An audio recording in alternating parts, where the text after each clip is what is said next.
So I see this plant, okay? And bear with me because it's going to be a spiritual lesson. So it's been dying for ages, and I've tried to do everything that I could to save it. Sorry, I just ran up the stairs and I'm like, but this, see that flower, that wee petal there, it's been thriving. And I was looking at it and I thought to myself, how is it that this one part of the plant seems to be thriving and the others are not?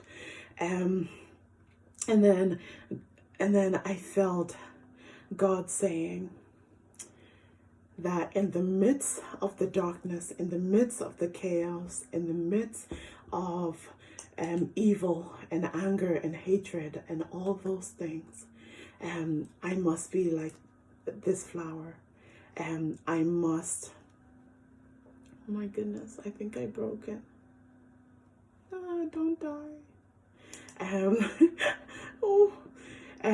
I must preserve my inside, and the only way that I can preserve my heart and stop it from getting cold and angry, even in the midst of injustice, in the midst of pain, in the midst of death, in the midst of everything that is going on, is just by staying connected to the true vine.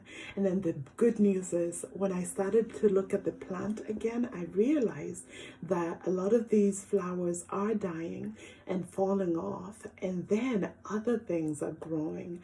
So for a while, it looked like this was the only good, which I have kind of destroyed, the only thriving part of the plant, but the other parts are catching on as well, and they are growing.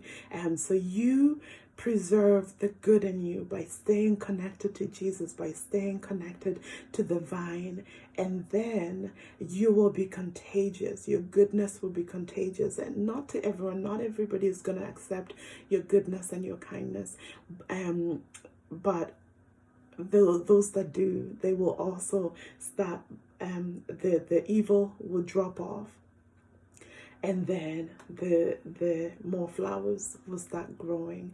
You will and yeah, so that's just what I felt. Because sometimes we sin the most when we're right.